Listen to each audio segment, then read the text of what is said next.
चन्द्रां प्रभासां यशसा ज्वलन्तीं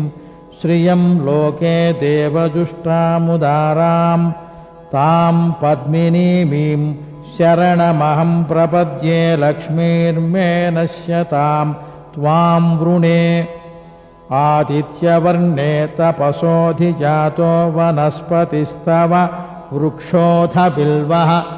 तस्य फलानि तपसानुदन्तु मायान्तरायाश्च बाह्या अलक्ष्मीः उपैतु मां देवसखः कीर्तिश्च मणिना सह प्रादुर्भूतोऽस्मि राष्ट्रेऽस्मिन् कीर्तिमृद्धिं ददातु मे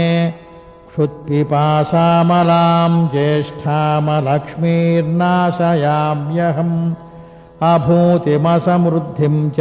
सर्वां निर्नुद मे गृहात् गन्धद्वारां दुराधर्षां नित्यपुष्टां करीषिणीम् ईश्वरीं सर्वभूतानां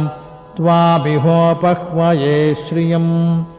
मनसः काममाकूतिं वाचः सत्यमसीमहि पशूनागुं रूपमन्नस्य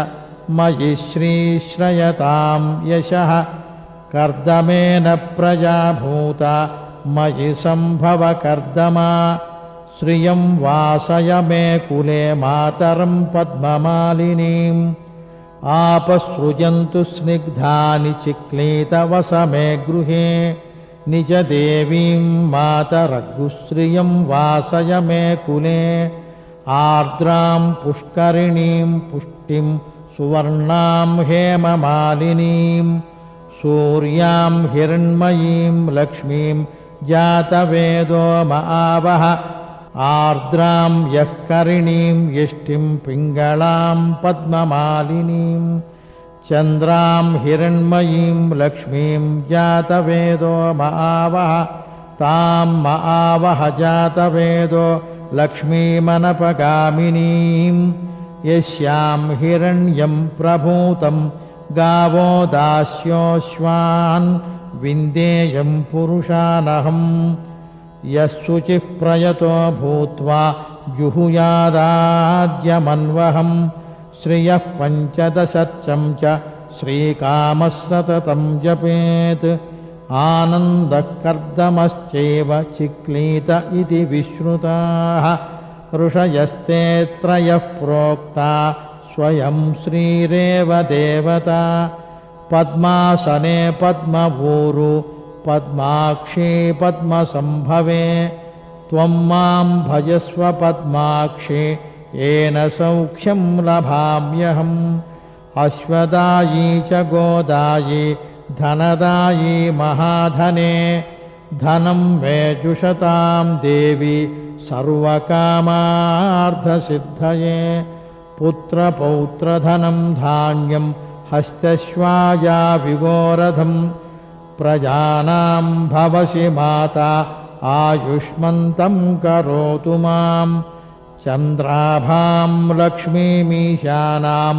सूर्याभां श्रियमीश्वरीं चन्द्रसूर्याग्निवर्णाभां श्रीमहालक्ष्मीमुपास्महे धनमग्निर्धनं वायुर्धनं सूर्यो धनं वसुः धनमिन्द्रो बृहस्पतिर्वरुणं धनमश्नुते वैनतेय सोमं पिबतु वृत्रः सोमं धनस्य सोमिनो मह्यं ददातु सोमिनी न क्रोधो न च माच्छर्यं न लोभो नाशुभामतिः भवन्ति कृतपुण्यानां भक्तानां श्रीसूक्तं जपेत् सदा वर्षन्तु ते विभावरि दिवो अभ्रस्य विद्युताः रोहन्तु सर्वबीजान्यवब्रह्मद्विषो जहि पद्मप्रिये पद्मिनि पद्महस्ते पद्मालये पद्मदलायताक्षि विश्वप्रिये विष्णुमनोनुकूले त्वत्पादपद्मं मयि सन्निधत्स्व या सा पद्मासनस्था विपुलकटितटी पद्मपत्रायताक्षी गम्भीरावर्तनाभिस्तनभरनमिता शुभ्रवस्त्रोत्तरीया लक्ष्मीर्दिव्यैर्गजेन्द्रैर्मणिगणखचितैः स्नापिता हेमकुम्भैः नित्यं सा पद्महस्ता मम वसतु गृहे सर्वमाङ्गल्ययुक्ता लक्ष्मीं क्षीरसमुद्रराजतनयां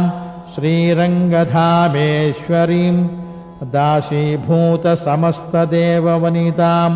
लोकैकदीपाङ्कुरां श्रीमन्मन्दकटाक्षलब्धविभवब्रह्मेन्द्र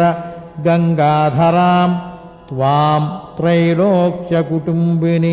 सरसिजां वन्दे मुकुन्दप्रियां सिद्धलक्ष्मीर्मोक्षलक्ष्मीर्जयलक्ष्मीः सरस्वती श्रीर्लक्ष्मीर्वरलक्ष्मीश्च प्रसन्ना मम सर्वदा वराङ्कुशौ पाशमभीतिमुद्रां करैर्वहन्तीं कमलासनस्थां बालार्ककोटिप्रतिभां त्रिनेत्रां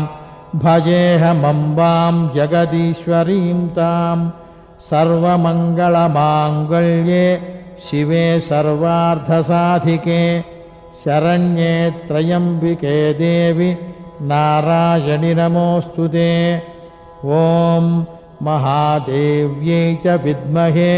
विष्णुपत्न्यै च धीमहि तन्नो लक्ष्मीः प्रचोदयातु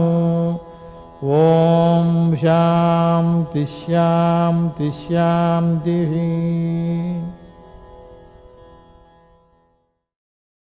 अभ्रस्य विद्युताः रोहन्तु सर्वबीजान्यवब्रह्मद्विषो जहि पद्मप्रिये पद्मिनि पद्महस्ते पद्मालये